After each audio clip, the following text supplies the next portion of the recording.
What's up, everybody? We're back. The ladies are here, and we're talking match week 2. As you can see, Manchester is in the mud, so we're at the bottom row. I hope one day I can be at the top. Jury's still out. We'll see if I can make it. But big up, ladies. How you doing this week? Great. Excellent. Good. Love that. Love that. And we are streaming on a new channel this week. Along with Kate, we are on Gooner Gossip TV, which is really exciting. So everyone that's there, make sure you're in the chat saying hi. We got Mama Flossie here. We got Arteta Era. Sham, big up to you. Good to see you. all the chats are coming in. Again, as always, everyone is in the description. And we have Gigi's TikTok in there. We have Kelsey's X in there. So make sure you go and give them some love. So I'm going to let y'all start. But I will say, I think I want to leave Liverpool for last, just like, because I feel like that's warranted. Probably the best game of the week. So anyone, feel free to talk about your club. Who wants to go first? Me. Just go chronologically? Yeah, because Kate and I were first. Yes. Technically Chelsea was, but they weren't here. We don't care about them. Yeah. Girls, do you want to go first? Do you want to say your bit on your team first? I mean, disappointing game.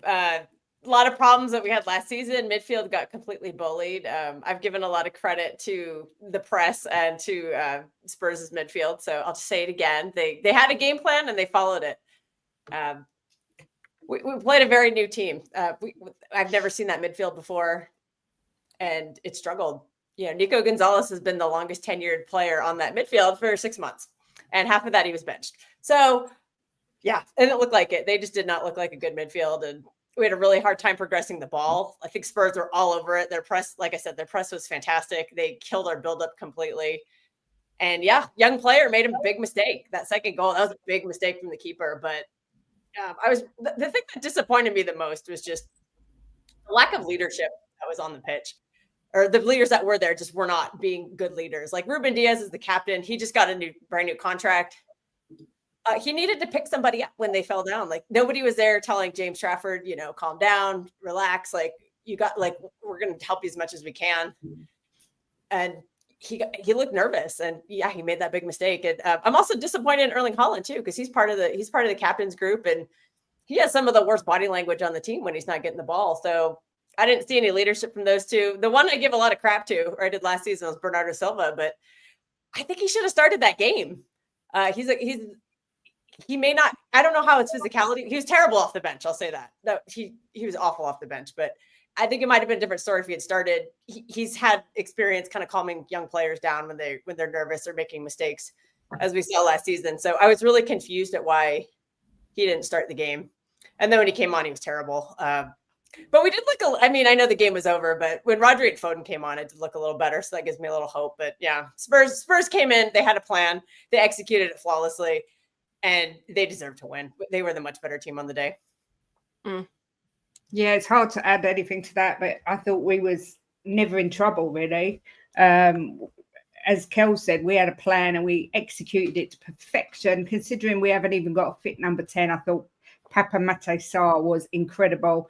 Bentancur was incredible. Palhinha is this midfield maestro we've been crying out for. I thought he was brilliant.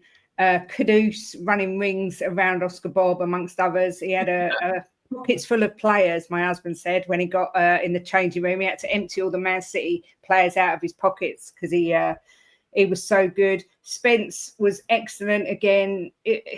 There wasn't a bad performance, really. Even Vicario was on cue, but the difference in Tottenham from last season to this season is night and day already. Thomas Frank's had 8 weeks and he's changed his club so much.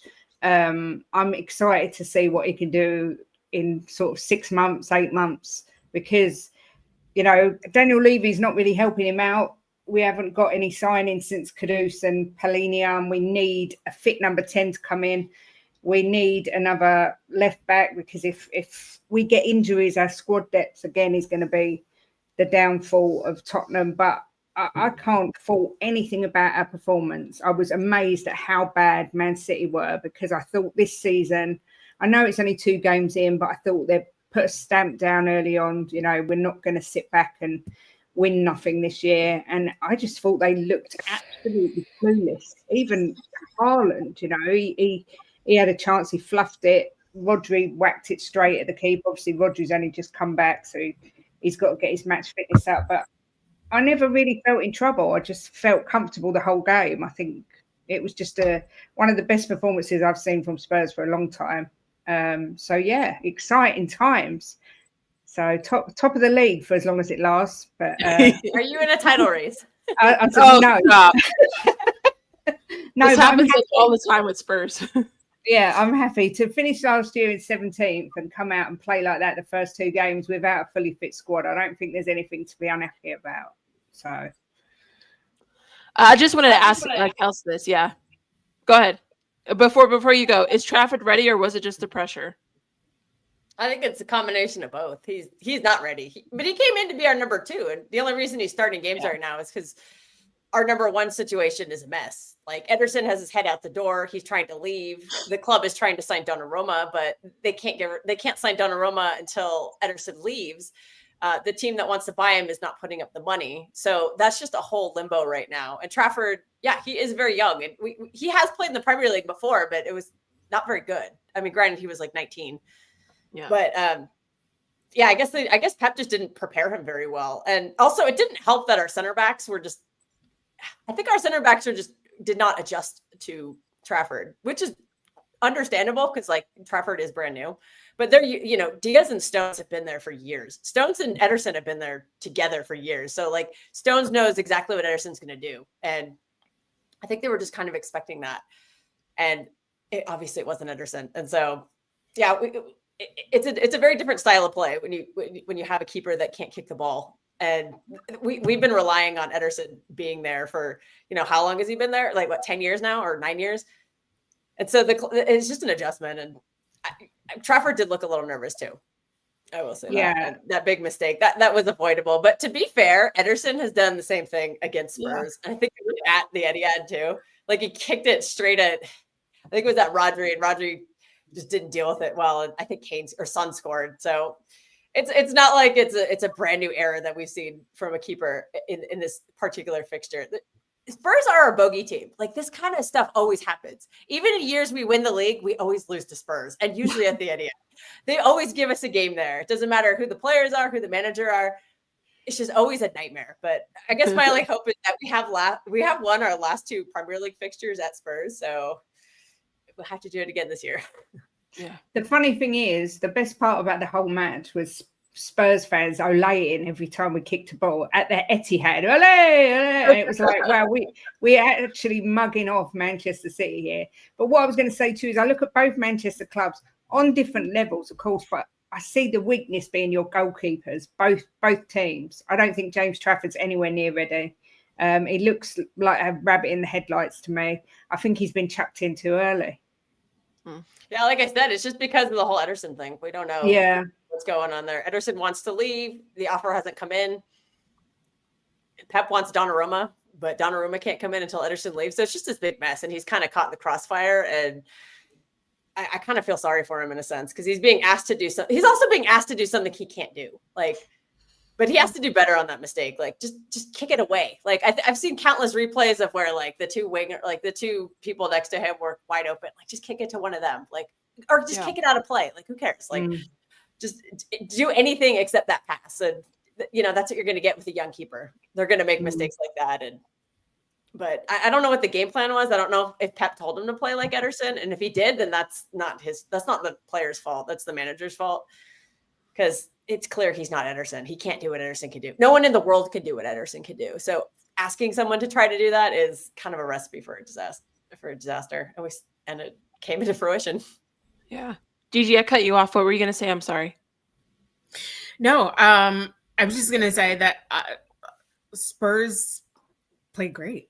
Like, you know what I mean? For them also being shorthanded, I wasn't surprised at the outcome because I know how things between Spurs and City, and Kelly told us like they are a bogey team. I was prepared for the result, but yet again, like it's the 3rd time that I've seen Spurs play under Thomas Frank, and I'm like, he looks serious. Like they look like they are like seriously coming to work, like coming to do their job. And I never felt that like the entire season last year. Like under Ange, they always felt like a rubber band that was stretched to the absolute limit, and it was gonna like spring back at some point. But under Thomas Frank, they just look like, I mean, they look like a team like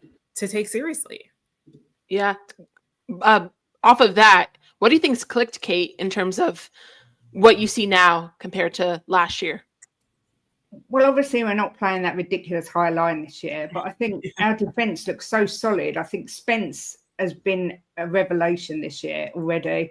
Porro's runs and his crossings of the ball, and Van der Ven and Romero at the back look so solid. And I just kind of look at the players and they all look happy. You know, they're all enjoying their football again. You know, Johnson, he's moved him to the other side. And, you know, Brennan Johnson gets a lot of stick from my fan base, really gets a lot of hate. But no matter what you say, he scores goals and you can't ask for more. That's the most difficult thing to do as a footballer. So Richarlison, you know, he's not rolling around on the floor every 5 minutes trying to win a foul. He's actually pressing the man. He's holding the ball up well. I just think they just look more settled, and I think they've really bought into this philosophy of Thomas Frank, and it shows. So I think everything's clicked. It's just we need some reinforcements before the transfer window finishes. And as someone said, and I totally agree, had we bought Eze, I think Tottenham would have looked mega dangerous. Definitely. And as a neutral, kind of like what Gigi was saying, for me, especially as someone who's had a new manager for a while and it's not clicking, to see what he's been able to do in such a short amount of time I've been a little bit jealous of it, because it seems like from last year to your players, when they're on the pitch, it's like they're not really thinking. They're kind of just like, they look like there's a weight off their shoulder and they're free and they're just playing with one another. And it's refreshing to watch. Whereas with Ange and potentially what I see with my players, it's like they're thinking too much. Like they're trying to do what the manager wants. And because of that, they're not thinking like a footballer. They're thinking like, what would Amarin want me to do? You know, or what would Ange want me to do? So, and for me to see that, I don't like it, obviously, because, you know, I want my team to be able to look like that with the new manager. But yeah, if you guys can find a way to get some more players in, maybe before the window ends, you definitely can turn things around. I mean, you already have, but like you said, coming off of a season like you had, being 15th or 17th, that's how you want to look the next season. Yeah. And with my club being in that somewhat same situation, it's frustrating to see you guys turn that around. Whereas I feel like we're kind of seeing similar patterns that are very good for us in terms of how we play. So I get it. Big of a song, by the way. What's this song doing in here? What's up, man? I'm here saying Rio. So Sophie, do you have anything to say? Yeah, I mean, I watched the first half, and I think, you know, Man City for some reason just always struggle against Spurs. It's happened these last few years, but yeah, I think the goalkeeper did make a few mistakes, but obviously, as you said, it is Spurs working hard to, you know, get the goals. I think Spurs definitely deserved that win. They were good. Man City, I just think against Spurs they struggle for whatever reason. I mean, we all have our own teams where we struggle against, but yeah, as we've all said, Thomas Frank's been great for Spurs, and yeah, they're doing good at the moment. But I just hope it doesn't last. So yeah, that's all. Yeah, you two are worried about your teams playing Spurs now, aren't you? Liverpool and Arsenal. You got to worry about Spurs now. You do. Oh, it's gonna be. I cannot wait. I can't wait for that game. You do. It's gonna be wonderful. Yeah, I'm already excited for. This season's gonna be on fire. Definitely. I guess next we can go to Arsenal. You know, packed up Leeds. Talk about it. Yeah, I mean, I didn't really think we'd win by that many goals. I'm not gonna lie. I was a bit surprised. Yeah, that took me back. Yeah, I mean, really happy. There's obviously so much to go through, but obviously happy Gyökeres got his goal because I think people have kind of questioned him a bit. Obviously he scored a penalty as well. I'm happy. I think it'll help him with his confidence, getting them goals. Obviously with Saka, I'm a bit annoyed that he's got an injury, but I think it's only 4 weeks, so there's an international break in there. We've got maybe a Madueke who can play there when Neri. So we have players that can step in. But yeah, I was not really expecting us to win like that. Obviously, with Odegaard as well. I don't think there's been too much updates about his injury, but I was hoping to see him have a really good game against Leeds, but obviously he went off injured. But yeah, I just think we did really well. I'm really happy. I think obviously going into the game against Liverpool, it's going to be a different type of test, but I think when you've scored a lot of goals and you're winning quite comfortably, it puts you in a good mood going into Liverpool. But I think with Arsenal now, it's good that we've got this depth, like squad depth now, because last season if Saka was out, I would have panicked, and now I do feel a bit better now that we have this depth. So yeah, I'm happy with the win, of course, and I'm still nervous going to play Liverpool, but I just feel happy. I think it was a good performance from the team.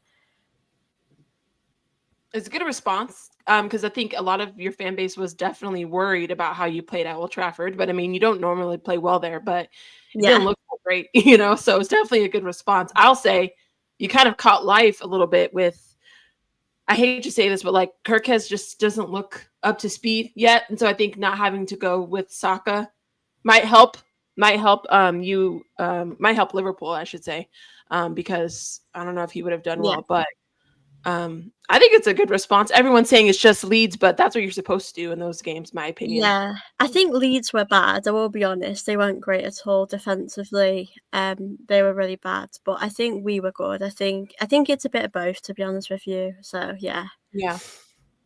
Yeah, I would say don't want to take anything away from Arsenal. They scored 5 goals at the end of the day, but Leeds were dreadful. I really think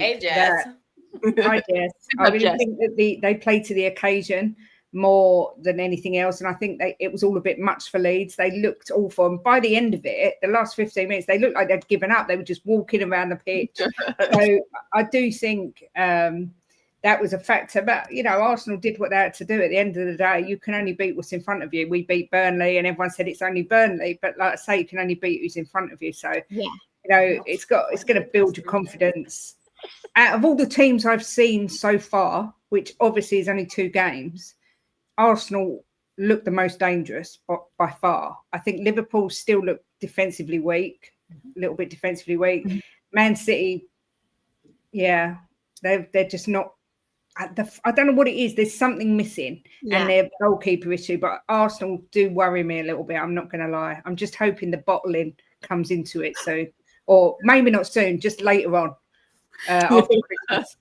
The only thing that I'm worried about is going to Liverpool. I mean, our midfield. Don't get me wrong. I think the game, as you said, we won comfortably. Leeds were bad, but I think our midfield might be our only little issue going to Liverpool because before we got that first goal, there was a few shaky moments with Zubimendi, and I think if you're against Liverpool, you can't afford to make any mistakes. So I think that's what I'd only just say because we've got a new midfield. It's taking a bit of time, but I think when Arsenal doing well, Zubimendi does get better as the game goes on. But yeah, I think for Liverpool, I think defensively, I think we just have to try and exploit that. But our midfield might be a bit of a problem, might be our weakness in a way. Depends on where he puts Eze, I think. Yeah, I don't know. I'd play Eze. I would play him. I think he's going to put him on the wing, which I don't know. The problem is Arteta is just addicted to Odegaard. And I know. Odegaard steps his game up. That could become a self-inflicted liability. But Odegaard's not going to be an option. I don't think he's that's true. Fit. Well, when he's healthy, he will. He's the captain. He'll be number 1 on the team. Sure. But for Liverpool, I mean, and I think everyone was giving Mo Salah. Everyone was rolling their eyes at him. At the PFA Awards when he said, Arsenal's they're just not too much. But it really is true, Sophie. Like in terms of how new players are being integrated, like Arsenal does have the most chemistry. Like their team has played together the longest. And I think, excuse me, with Zubamendi, that's kind of the only new piece that you guys Gyökeres, that's are a new really. piece also. Oh, sorry. A massive style overhaul. I almost Playing think with of a striker. It's Yeah, one no, thing but to do it against a relegation or a newly promoted team, but you know they struggled 100% against Man true. United, and they were integrating new players in too. They didn't find Gyökeres at all in that game. So No, I they think that's didn't. going to be a lot in the first half of the season. That's going to be that will be an issue, especially against Yeah, but I My think head is that there fucking is going to right now. be. I think everyone is finding out that like integrating the new pieces is gonna. Everyone's going through some growing pains. So there's gonna be some of that for Zubamendi as well, and Gyökeres. Yeah, definitely. I mean, anything else? I think we pretty much summed up Arsenal. I saw Watch Ravi in the this. chat. I saw Ravi in the chat ask if Arsenal can score more than just from set pieces. I As hope long so. as with Eze, yeah, like yeah, they can. Oh yeah. I hope so. I'm I like think such with a big Eze- fan of him. Oh, I don't wow. think We got Spoken like a hater true in the Spurs chat. fan. He Spoken won't like a stop. true You're Spurs too fan. good. Oh, a Spurs fan. No wonder. I missed most of the Arsenal game because I'm not going to lie, I fell asleep. I saw Saka score a goal and then I fell asleep. I woke up at 4:30 in the morning to watch City, so Yeah. I was pretty dead by about that game. I think the Arsenal game started at 9:30 my time. I was done. I had And to then go work you that have day watched too. I had to City. take a nap. I saw Saka score his goal. Beautiful goal. That's all I saw. But then to have watched City at that early, I would have fell asleep too. I'd have been I hot. couldn't do that. I didn't watch along, and then I went on the football terrace. Yeah. And No then thanks. I just, Big up Moondog. and then I collapsed. Jess says the whole front four against Poole could be new. Gyökeres, Eze, Madueke, and Ethan. Could see Mick using Nelly or Marino for continuity. Yeah. I've got to say, sorry, go on, Sophie. 'cause it's No, I your was just team. going to say, I don't really know what front, three I'm going to save my for him. I think, as we all know, it's certain players that he does like to play, but yeah, I mean, I'm just interested to see what he's going to go for because I think we've got to go to Liverpool and hopefully win, but I would take a draw, but I don't want to go into a game wanting a draw. But yeah, I think our attack gives me confidence now actually going into the game. Is it at Anfield or at the Yeah, it's empty Anfield. I want to see you go in there with a low block. I just want to see how Liverpool adapts to a low block. So I could see Arteta doing that because he's done it at big games in the past. He has. So that could be very intriguing to see how he sets up. I think The way you should low block him because I don't know Liverpool like that'd be an interesting. I mean, it'd be a boring game to watch. But I'm very curious to see them against a low block. Mm-hmm. Yeah. I think this year there's no excuse for Arsenal. If they don't win the league, there's no excuse. Literally, they've spent 300 million, whatever they've spent. They've strengthened so much. Eze, if they play him on the wing, what an absolute waste. But I get what everyone's saying because the left wing is probably Arsenal's weakest position. Yeah. But they've bought the likes of Zubamendi, Gyökeres, Norgard. There is no excuse. Every year we hear, but if we'd have had a striker, but if this had happened, but if that had happened. No excuse this year. If Arteta doesn't win the league, I don't think he'll ever win it. I'll take that. I can see that happening too. I know. Can we talk about Liverpool? That'd be interesting too because Gyökeres thrives. He played a lot of counterattacking ball last season. I'd unleash it for a game because I would test that Liverpool back line. You could low block him, you have an outstanding defense. So definitely low block him and then counter him, and let's see what Van Dijk does. That back line is in shambles right now. I'm not gonna lie. Yeah. I also too want to bring up we've had some youth players step up, and I just wanted to get everyone's thoughts on Dam. And of course, I thought he came on and looked very confident. I mean, the guy's he's 15 years old. I'm sorry, like I didn't watch him in preseason. I know there was a lot of people talking about him, but to see him come on and be so confident, win the penalty, that's huge in your first like big Premier League match. I just wanted to get your guys' thoughts on that. Yeah, I mean, he's young enough to be my son, so it's incredible. That age now, yeah. he looked absolutely full of confidence, which I Yeah. mean, it can only be a good thing for Arsenal fans. All they've got to do is be careful not to overplay him. Yeah. Just gently ease him into the team. But you know, he looked very good. So unfortunately, Yeah. He was good. I mean, in pre-season he's been just like that. So it wasn't a surprise at how good he's been, because we've, as Arsenal fans, we've been watching it in pre-season. But it is crazy that he's 15. As you mentioned, he does look so comfortable, and he looks, like, you see when you watch him play, you think he's a lot older. But yeah, I think it's good, as Kate said, not to sort of overuse him. I think he's young. Just let him enjoy his football and see how it goes, and not put like pressure on him because he's so young. I'm sure he's just really happy to be part of the team. But yeah, it's nice to have the option to bring him on, and it just doesn't feel real how young he is though. But yeah, he's really good. But when you see his Jess. When you see Jess. his face, he does look, he looks like someone who like was 14 not too long ago. Right. Right. Oh, he definitely looks like he looks young for sure. But I think that was the perfect opportunity for him to come on. You're up by a lot on Leeds. There's no pressure on him. Just let him go out there, kind of have a feel for the match. So, I mean, we've seen it also with I'm actually shocked that Rio came on, but we'll talk about that when we get there. But I love seeing the youth come up and do things like that. That's what it's all about, So we'll see if he gets more opportunities. But just wanted to bring that up. Before we go to Liverpool, I guess we'll talk about United. This won't take too long.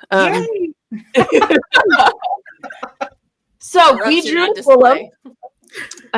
We got a point. And I will say, I don't know if anyone watched it, but that first like 15, 20 minutes, firecracker. I thought a tear was going to come out of my eye. We just looked so intense, aggressive, but like with composure. We were passing very well. We had shots.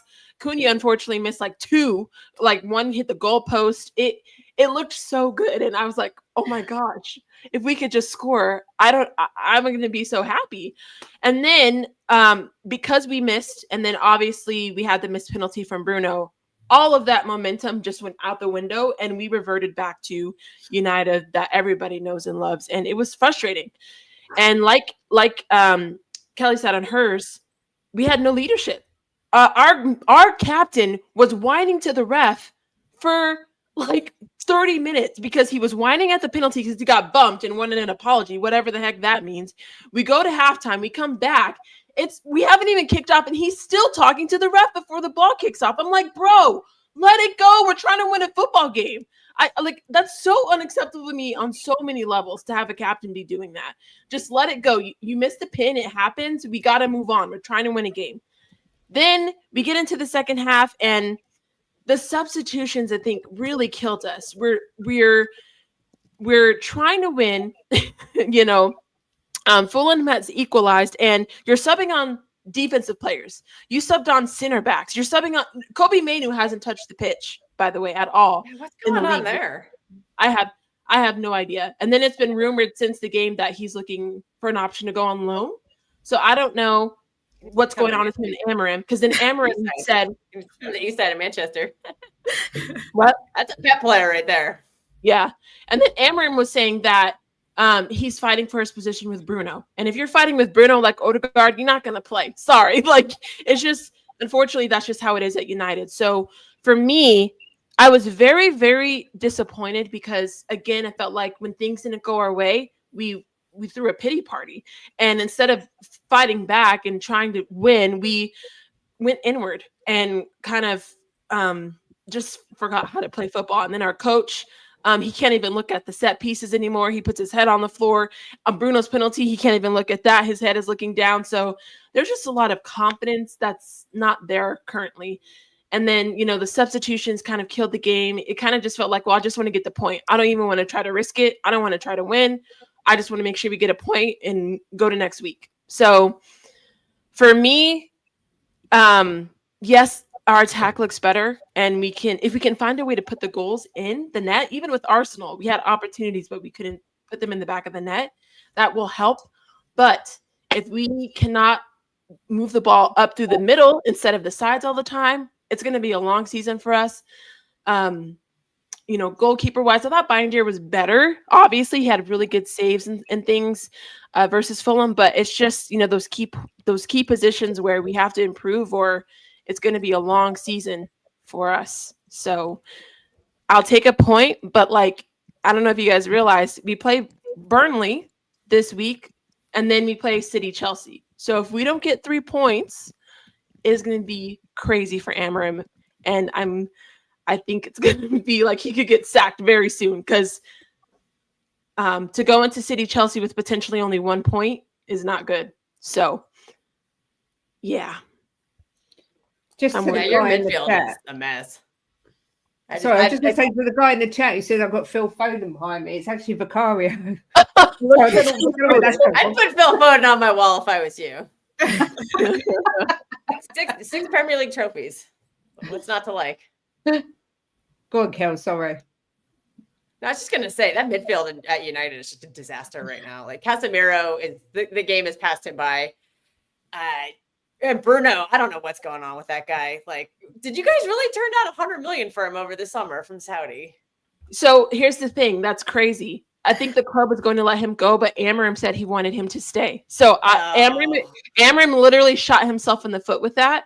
And if he's going to continue to play him, and one thing that I rate sometimes about your managers is, I don't care who it is. It could be Messi.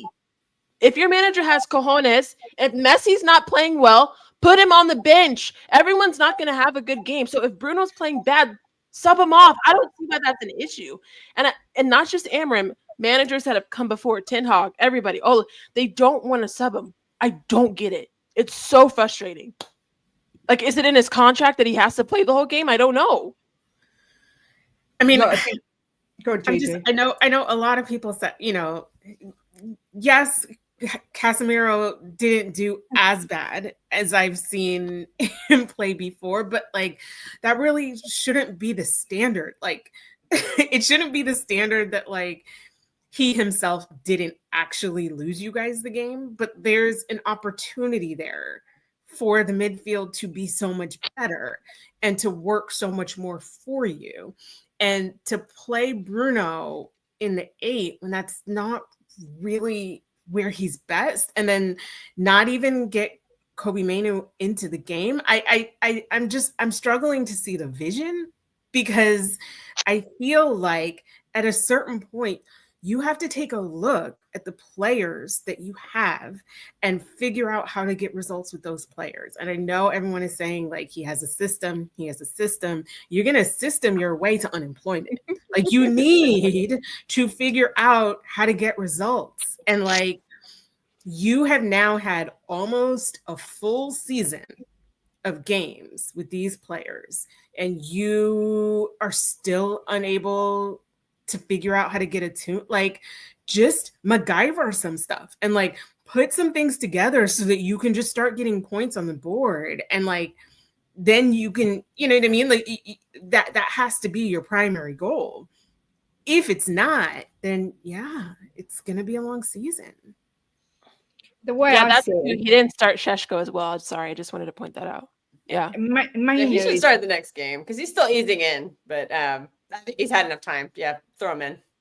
Mainu is one of the only shining lights from Manchester United at the minute, and he's just not going to get on the pitch while Bruno's there. And I just think I can see Mainu going in the last few days of this window, whether it's on a loan or whatever, because he deserves better. I know he didn't play at the best season last season, but he still deserves better than to not be getting any game time at all. And I think I get the impression he's quite an ambitious young man, and I just think that he won't be happy sat on the bench playing second fiddle to Bruno. But I did say, when you hired Amorim, I was on the terrace the first week after he played, and I said, everyone slags Ange Postecoglou off, but this should be raising alarm bells for Man United fans, because he won't change his system. He's been clear about that. And he just, his stats are unbelievable. 28 points from 29 games, that was before that game. That is just unbelievable for a Man United manager. But I was going to ask you, Sky, do you want him sacked, or do you want to persevere with him? What's your thoughts on the coach? If he has to be sacked, I think, because if it doesn't improve, we're gonna die. Literally, we're gonna die. We're not winning games. Thomas Frank has won back-to-back Premier League games already. Amram hasn't done that at all. He got hired in November last year. So I can't, like, I hate. Here's the thing. People always say if you're talking like this, then you're negative, whatever. But I just want my club to succeed. And right now, I don't know if Amram can do that. I don't think that he can, because he's not utilizing players correctly. It seems like he always goes into a game, and if it doesn't work out quickly, then he's like reacting to it instead of going into a game with a plan. That's kind of what it feels like, and that's frustrating. And at Manchester United, that's just not going to work. It's just and just to go on to the Kobe thing as well. I understand him. We have to understand this too. It's a Club World Cup. It's a World Cup year. Players want to play. They want to get on that pitch and get, seen. They want to be in the World Cup. So I hate that it's come to this, but I completely understand Kobe Mainu. Not even Bruno. Ugarte is coming on before you. And the argument could be, well, he's more defensive. I don't want to hear it.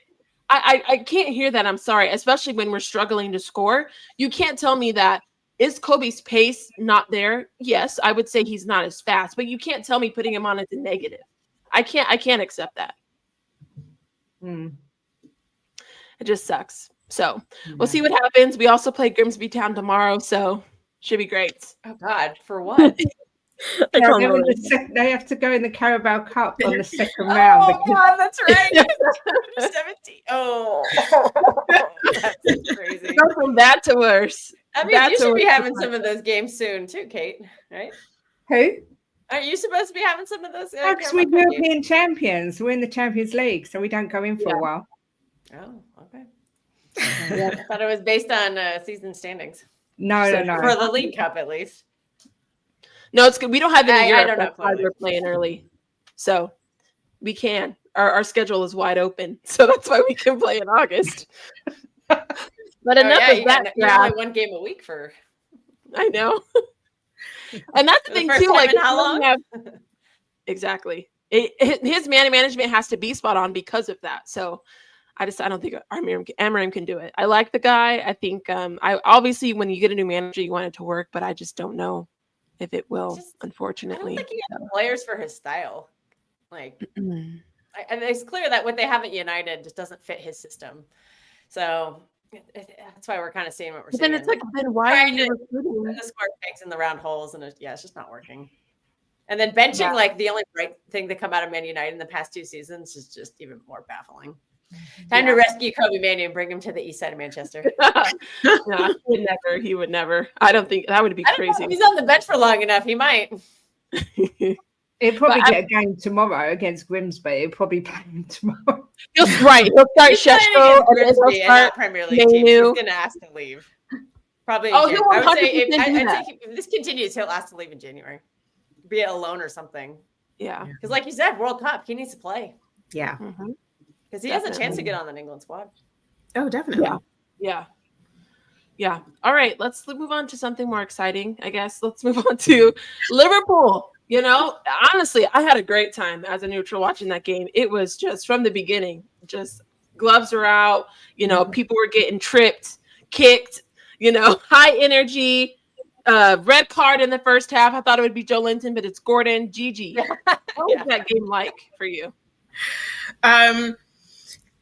It's a good thing that I cleared my schedule for it, because there's no way I would have been able to concentrate on anything else. But I mean, I think first and foremost, like, you have to start out with giving Newcastle their respect for that, because just looking at the game, if you had to guess which team had been down to 10 men, you wouldn't have guessed Newcastle. Yeah. Like, and that explains everything about the day. Like, it encapsulates the emotion for them. It like, the crowd was unreal. I mean, the atmosphere was amazing. And, it was chippy, but like, for the most part, like, besides the Gordon red card, like there wasn't anything, you know what I mean? Like nobody was out to do anything nefarious. You know what I mean? It was just they were playing hard, you know? And like truly, like I'm not really a fan of saying someone deserves something from the game, but like they did, you know? They really, really did. My prediction was that it would be a 2-2 draw. And we almost got there. You did. Not for the kid. If not for the kid. And so like from start to finish, it was a nail biter, but it was like a real old school kind of like knock down, drag them out. Like it was amazing. I enjoyed every single minute of that game. You know, I know that Kelly mentioned that Van Dijk had looked a little shaky that first game. I thought he was excellent yesterday, especially with his partner playing against him. You know what I mean? Like, Konate, my guy. What His head's in Madrid. What in the world? Do you think he should have been gotten a second yellow and been sent off? Who, Konate? Konate? Yeah, for the Yeah. because that shoulder bump was a goal scoring opportunity. Yeah. I could see how that would have been a second yellow and gotten him sent off. Honestly, like the dude has been diabolical. Like it is like truly, I can't even with him. I really can't.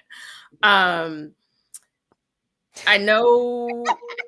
Sorry, what do we do with the hair flicks this season? Here, I'll just do it.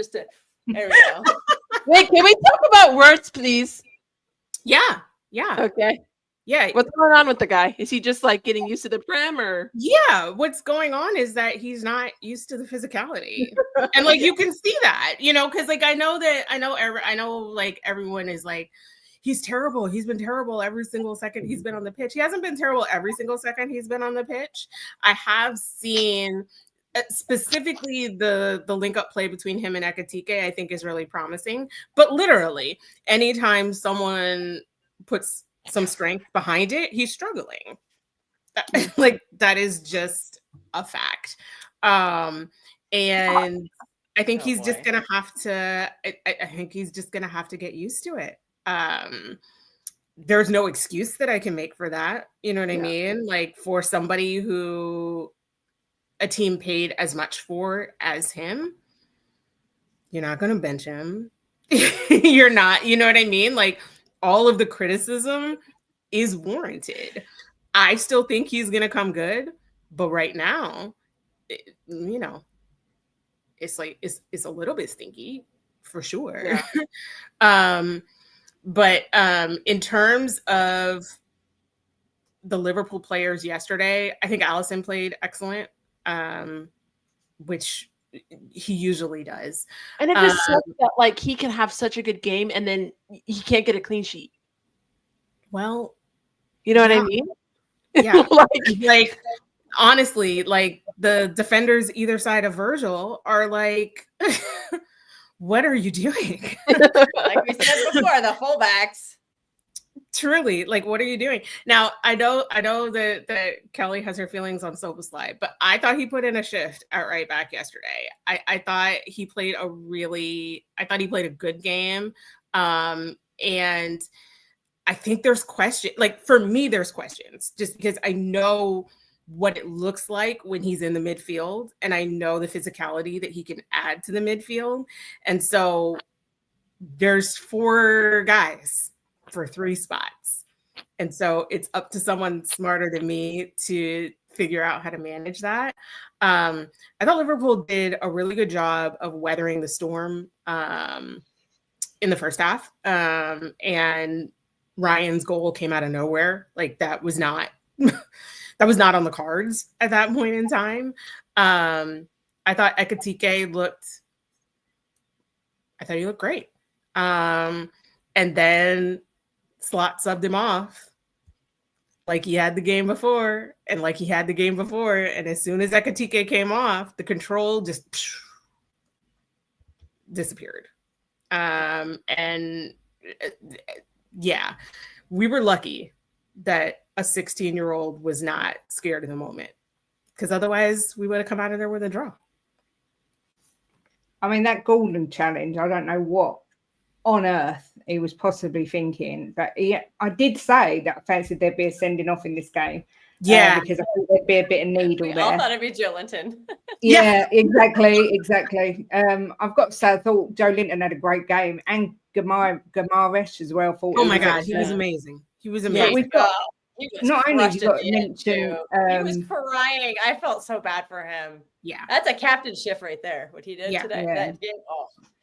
Yeah. I mean, Florian Wirtz wasn't great, but Salah was ghosting as well. He proper ghosted that game completely. But look, champions win and score and do what they've got to do in those moments. I mean, like I say, they scored. You scored, sorry, completely against the run of play. It was all Newcastle. And all my group chats went into, there's no justice in football. You never get what you deserve. You know, everyone went into meltdown. And then it looked like Liverpool were going to run away with it. But massive credit to Newcastle. I thought they did so well to come back into it. But yeah. Like I say, champions win. That's what they do. So I was pleased, because I want you to keep up with Arsenal all the time. So I was quite pleased. Praying for Newcastle to just get that draw. I'm not gonna lie. I would have gotten the score. That was my prediction, was 2-2. Yeah, mine was Damn you, Liverpool. I think a lot of us had to. You know, I really think that this is sort of like the adjustment period that everyone was expecting to happen last year. And I think that Slot just did a good job of like holding the core together last year that already existed and being able to tweak that to get the results that they did. I think this year is truly they are still figuring it out. Like, certain pieces don't look good, certain parts don't look like they fit. Like, there's just, you can see that there is a lot of adjustment going on. And so I think that if they can continue to get results through this time that they are having to ask the hard questions and go through this period where like the players aren't all fitting together, if they can get past mid-October, they've got a nice easy run coming up. So if they can get through these difficult games against the other top sides and come out of it with a decent haul of points, I'll be happy with that. Gigi, do you think if you don't get Isak, you've left yourself short up front? Yeah, I think even with Isak, if we don't get Gahey, I won't be happy. That's like a bare minimum. And like, I know that everyone saw the bench options yesterday, which is like, how do you spend as much money as we have? You spend it on your 11, not your bench. Well, yeah, but like the state of the bench is like jump scare.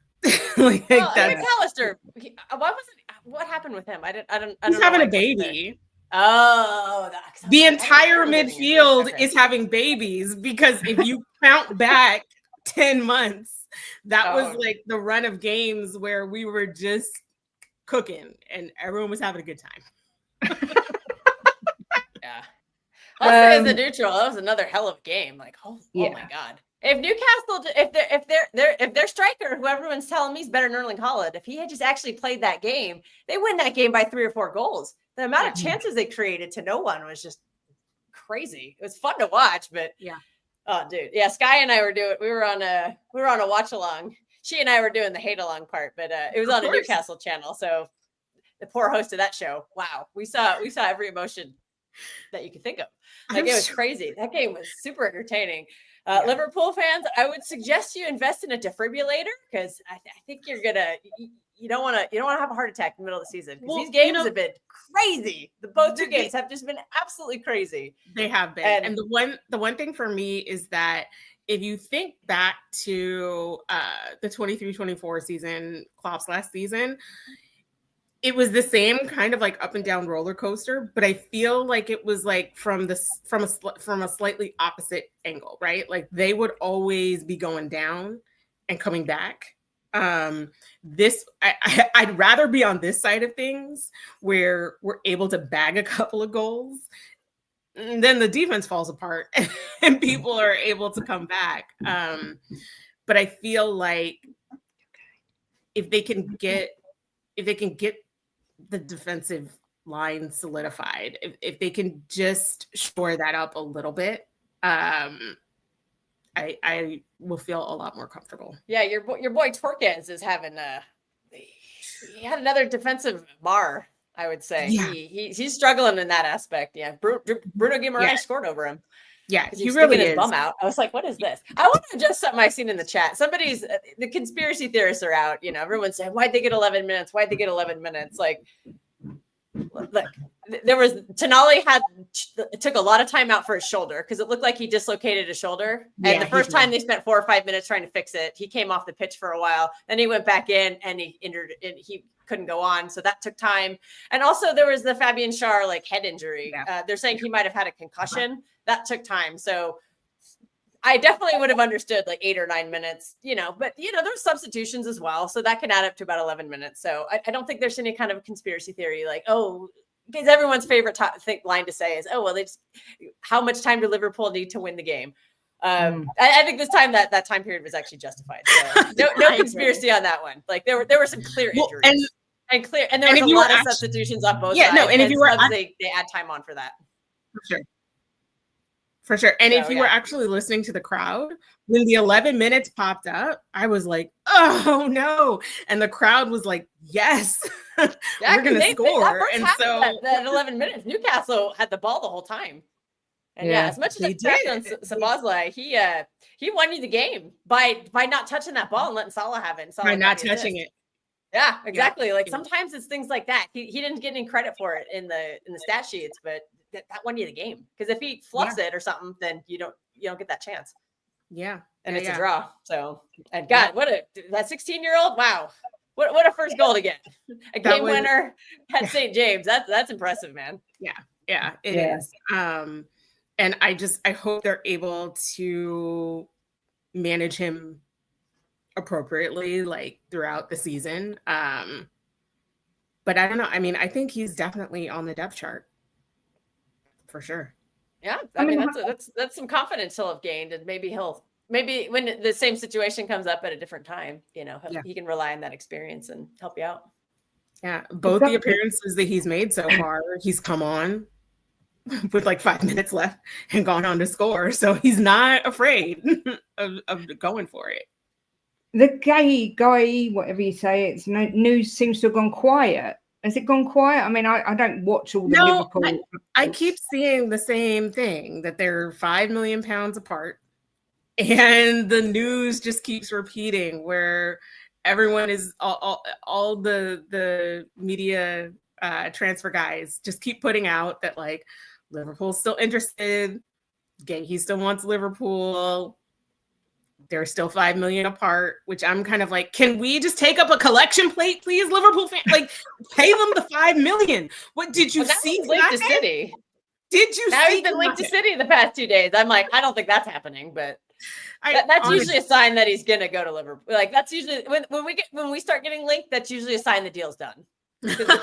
Our name gets tossed around a lot as like the if you don't want to sign us, if you don't pay up, blah blah blah, let's go to City. It's like and half the time we're never even interested in the player.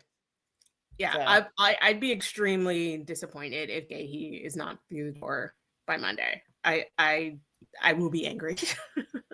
And Isak? Like part of me thinks it's already done and they're just trying to manage the PR release of the information. I feel like if a player really wasn't for sale, it wouldn't get to this point in time with different sides still briefing. Isak still wants to go. Like if he wasn't going, if they told him he wasn't going, that's it. And the thing about Liverpool is that if they are not going to be going for a player, or if they're calling off the chase, like they brief to their people and get that information out there. And there has never, not once during this entire saga, been any briefing that like, yep, okay, they're done, they're out.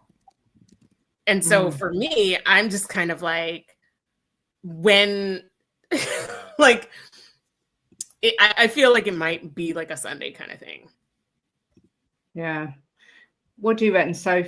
Because obviously they're probably your biggest rivals, I think it's fair to say, for the title. Yeah, I mean, I think he's a great player. I mean, I do think defensively, I mean, it's early on in the season, he might improve as time goes on, but I think I think he's struggling defensively.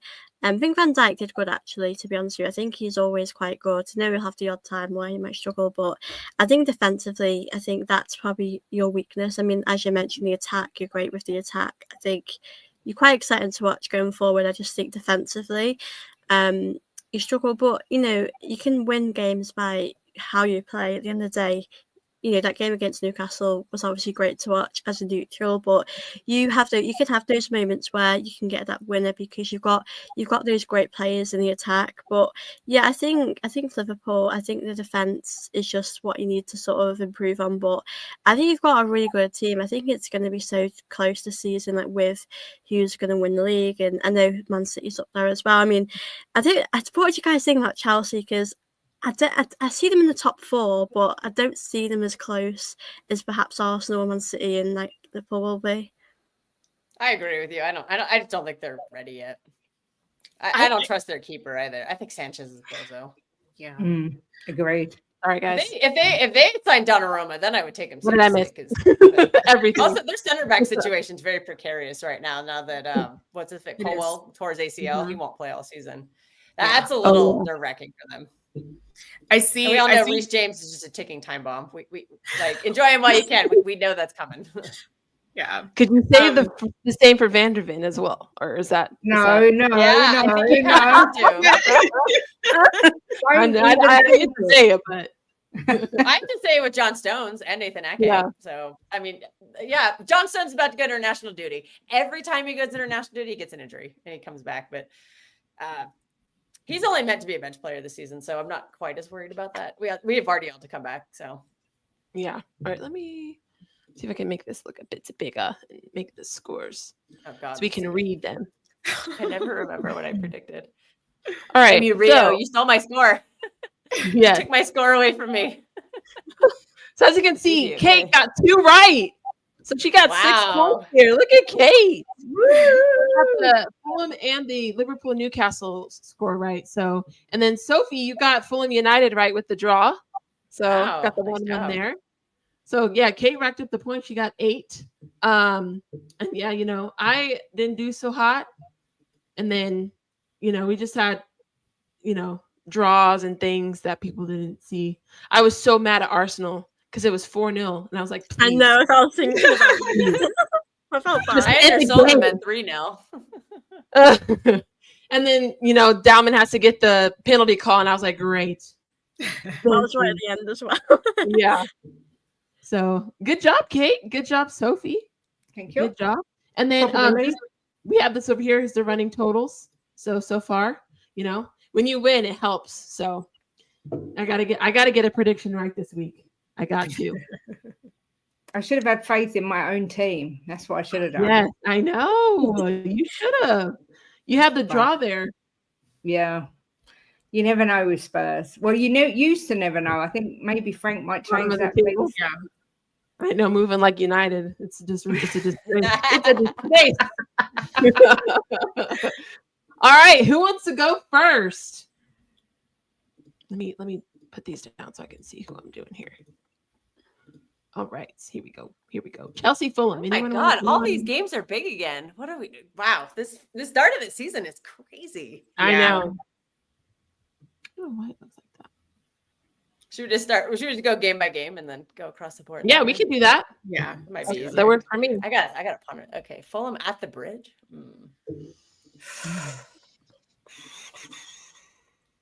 It's looking a little weird. Let me fix that. Oops. Sorry. I'm gonna say 3-1 Chelsea. 3-1 Chelsea. What happened here? Google Sheets, no. And then we need the screenshot of this in our group chat because Yes. once the game starts, I'm like, Yeah. what time is that game on? I don't even know. It's the first game, I feel like, if I remember I'm not correctly. watching it then. I can barely get up for my team. I can't do it for other teams. Unless I have insomnia. Yeah, it's 6:30. So that's what, 4:30 for you? Yeah, so That's not happening really. for me. Anybody else? Really Chelsea good. Fulham. Oh, Chelsea Fulham, I'll say 2-1 Chelsea. Even though I want to 2-1. say 2-2, but I'm going to say 2-1. Yeah, I'll go 2-1 as well. I think 2-1. Ooh, Spurs Bournemouth. That's actually a good game. I'll watch that one, I think. I could do 2. I'm going to go 4-2 for Chelsea Fulham. Wow. Goal fit.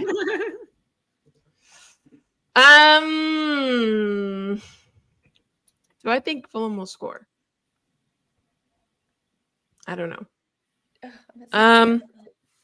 I'm gonna go. It's an early kickoff too. I'm gonna go 2-0. Spice it up. Oh God, the Sunday Man night United, games are Burnley. bad. Oh brother, Oh, I'm God. gonna Man go. United, Burnley. 6-0 Burnley. I'll say 3-1 United. Don't do me like that, Kate. That's disrespectful. 6-0 Burnley. Give me a break. Burnley did just beat. They beat Sunderland last weekend. So They did. That is true. this past week. Ooh. I say 3-1 United. It pains me to say, but I'm just gonna. I'm gonna say. I really hope I'm wrong on that pick, but I'm gonna say 2-1 United. Me too. I'll go 2-0 United. Okay. Oh, that's such a difficult I game. think you should say. I love 6-0 all the Burnley. predictions That's in the fun. chat. I'm going to go 2-0 as well. 'Cause Burnley looked terrible against us. Did you just? Oh, the Chelsea Fulham. I was like, Spurs. And Is that a derby? Is that a? Bournemouth I don't is not know a these like derby. smaller ones. Is that a derby? Chelsea Fulham is. Chelsea They Fulham, literally yeah, hate it's each like other. Okay. A little Well then, posh let area me of London highlight that derby. then, because then Gonna that's be some worth extra needle. points. All right, Tottenham versus Bournemouth. Ooh, this could be. Oh, and it's at Spurs. I could see huh? Tottenham losing this just because that's what they do. They would like play really well and then. That's what lose they to one. used to do. That's what they And we'll used see. to do. We'll see. Hey, Vader, don't even try it. Don't do that. Hey, Vader's in the house. Big up, Vader. I'll go first with this one. I'm going to go 3-2 to Tottenham. Back your 'Cause they've got team. some- Bournemouth have got Semenyo and he's dangerous, but yeah, They got- 3-2. Yeah, but you got some good defense. So. Yeah. Oh yeah, we There's have. 3 See, comments. I don't know why. I'm confused. I think it's gonna be. I think Tottenham, Bournemouth. I think it's 2-2 I was thinking that too. because I was thinking- Bournemouth showed me a lot at that Liverpool game. They really did. So if they can do that at Anfield, I think they could do something similar at Spurs. I'll go 5-0. 2-1 Spurs. 5-1. what's What'd you the- say, Sophie? 2-1 to Tottenham. Go on, Sophie. I think they'll just do it. GG? I want to say 2-1 too. I'm a real right. manager, so I Wow. give him a little credit on this one. Brighton City. City is away. Oh God. I think you'll win. 2-1 Brighton. Oh! I love that. I'm gonna say 3-2 City. I think 3-2. Rodri's gonna start this game, so I think that's gonna. He won't play the whole game, but I think if 3-1. Pep gets the midfield correct, that's gonna help a lot of things. Last season, Tottenham started off City's run of 6 losses in a row, and I reckon it's going to do it all over again. I think No, it won't be that long. We do have Burnley coming up. Hey, Vader. Yeah. I think 3-1 City. Yeah, I think 3-1 as well. That's what I did. Yeah, too, because Brighton just got slapped by Everton, so yeah, I'm not seeing it. Liverpool Arsenal. Woo! Rodri's back in the team. I feel I'm so excited for this game. Liverpool Arsenal. Oh God. Oh God. 3-2 2-2. Liverpool. It's hard to pick. It's at Anfield, if that helps anyone's selection. 3-2 Liverpool. Who said that? Me. Okay. 3, 2. These Liverpool? games have always ended in draws, so I'm saying 2-2. I Defense don't is know. finally getting scored on. Oh, who do I I'm going to want? go 1-1. Yeah, I'm gonna go. His bum again. I I'm think gonna go- 1-1 as well. I think it'll be a draw. They're always 'cause- draws. You build them up, and they're always a boring Yeah, draw. don't always done like that. Boring. I was in a post game on Saturday, post game chat and or post game panel, and the Arsenal fan was very optimistic for this. And I'm like, "What is What did they Gyökeres say? going to score a hat trick?" He's like, "Gyökeres is scoring it. He's going to score in Van Dijk. He's going to score in Van Dijk." So Oh God. we'll see if that. And it was Gunnar Souls. So you know how his predictions can be. 3-0. Big up I Gunnar don't Souls, know though. win Big up. 3-0. I love the Okay. confidence, but I don't think 3-0. That's Do crazy. you see this? We must. Oh, Asha, That's isn't gonna it be a your chess match, bedtime? though. It's gonna be interesting. Go to bed. That's Gigi's arch nemesis, by the way, if you didn't know. I think Arsenal love should be going into this. Oh, wait. feeling You confident. got to switch Yes, me. swap and them over. we got to. Sorry. That's Sorry. a bad omen. I could do something like this, but you know. No. It's bad enough when you switched us. Ugh. I know. All right, I love it. That was great. Thanks for those predictions. We'll see how that turns out. Before we go, someone did have a really good question. Lou, she says, question for the ladies. Overall, are you more confident or less confident after game week 2 than you were before the season started? I'm assuming for like your season. I would say the same amount of confident and not confident, because the problems that I thought were going to be a problem are still the problem. And the strengths that I thought would be the strengths are still the strengths. Yeah. I haven't seen I feel the anything same new. also, yeah. I Yeah. feel the same because Yeah. Spurs is just a bogey team. These kind Yeah. of games always happen. Doesn't matter if it happens at the beginning of the season, the end of the season. It's just these games always happen between City and Spurs. So I take that less seriously. I do think there's still concerns, but I'm going to have faith in my manager to fix it. Because last season we went 1-14, and then we ended the season, I think, 10 or 12 unbeaten. Yeah. So I think there's going to be a late rally in us again. So I'm going to stick with it. I'm more confident. I had us down 7th, 8th.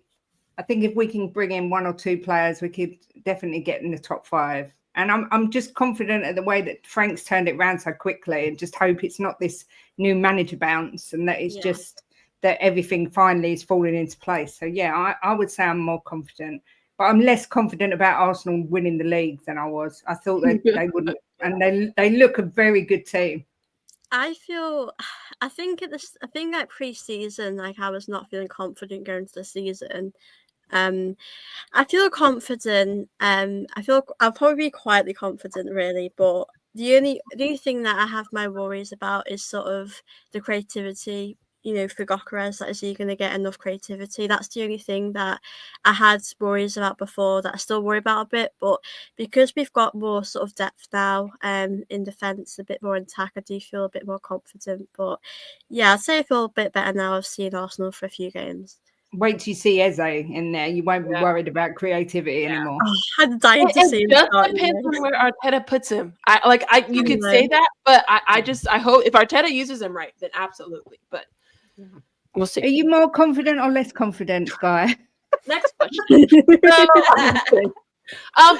so weird, Kate, because like I'm confident. I like our attack more. Like I'm confident in that, and I feel like Cunha and Mbeumo will stick the landings on the finishes hopefully soon.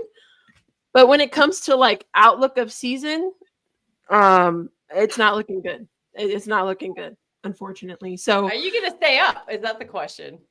yeah, or we're not gonna, there's no way we could get relegated. I at least there's no way. There's no way. No, there's no way. I'm sorry. I can't see that. I can't see that. There's at least I don't 5 know, man. teams. Sunderland looked pretty strong. Last year was pretty set in stone that the same promoted teams went down. I don't know about that this year. There might Well, be here's some, the thing. Like, maybe some but not leakage even from the top. Not even including Sunderland. I think there are Yeah. like 5 teams that are worse than United. we hope.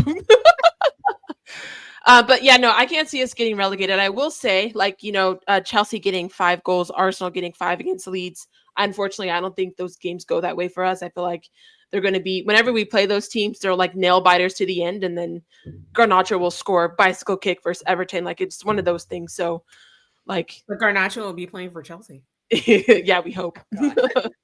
We hope, but yeah. And then Vader had one more question. Did the panel think more moves are happening before the window closes, and what position? I think Liverpool in will general bring or for Isak each of our own clubs, I wonder. It could be either or, I think. I think we'll get Isak and Gahey. I think we're done. I think Isak will happen. I think that one's probably, like you said before, I think it'll happen like at the end. But I don't want it to happen, but I think that'll be an exciting one for the end. Yeah. Well, I bet we better get another 10. That's all I'm going to say. I mean, Savino, Savio, who knows what the hell's going on there? 1 minute it's on, 1 minute it's off. I have But we no can't get a clue. replacement in, so it's too late. But I mean, yeah, but he's not even close to starting for you. So I don't see why that's such Well, a he's big deal. allegedly he's injured right now. I think his head is now kind of out the door because that Instagram post was a little telling with the suitcase. Yeah, but we don't have time to get a replacement in. Yeah. So I think I think you should have acted earlier in the summer. That's the story of our window. But I'd like to think we're going to get there's a guy called Akalous from Monaco, hoping we get him in. And I'm still not convinced we're not going to end up with that El Canoes from Leicester either. So, but we need to be careful with Monaco though. They're terrible to deal with. Yeah, their manager, their mafia manager is not letting this happen. Sorry, it can't be any worse than Marinakis. Mr. Marinakis. That guy scares me. Oh dear. I don't know if you guys saw, they tweeted the other day, he was like greeting all the players after the game. I'm like, what is happening? Why is this manager on the front center of every post? It makes no sense. I also talk about Arsenal. I'm also confident Arsenal will win the league trophy this season. Quick recovery, Saka, Havertz, and team captain. Odegaard. Love the I'd be nervous about that Saka situation because hammies can be so difficult. Yeah. They can just reoccur so easily. Just don't rush him back. Like that's the thing that sucks about these He players. gets overplayed too much. That's the thing. Arteta plays him too much, and this is what happens, which is really annoying because I think now we've got other goal scorers, which we're quite lucky. We used to rely on Saka a lot, but now we do a bit, obviously, on the right. As you know, Kate said, our weakness is the left, but I think we're quite good to have Saka. So I think we're probably playing Madueke on the right, but I don't think he'll probably be Saka's level. We don't really have anyone that is at Saka's level, but he's better than what we had last season. So I don't know. I don't know how we'll do really. But yeah, I think Saka's going to be a big miss, and he could have other injuries. The season just started. He could pick up more injuries. So when he comes back, I hope Arteta just eases him. I'd rather him be eased. I don't want us to rush him back because that would just make it worse. Yeah. In terms of United, I think we are getting a link to that goalkeeper, so I think we'll get him. Is it Lemons or something like that? Mm-hmm. I feel like we're going to get him, but in terms of, I definitely want a midfielder. Who it is, I don't know, but I need a midfielder. And the thing is though, I don't want to get anybody. So if they can't get somebody that's going to work, then just pass, because I don't want to make it worse. You can have Basuma. Isn't he going to Galatasaray? Actually, never mind. Don't believe anything Galatasaray say. Wow, Christina Aguilera shout out. Wow. Yeah. Don't just find wonderful, dirty like Christina Aguilera. Smash the likes and subscribe.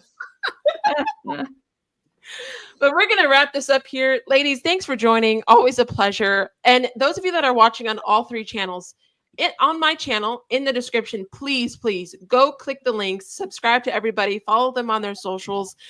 They've taken their time out of their day to be here, so please support them. That's the biggest part of this, is just, supporting everyone and on their platform. So please do that.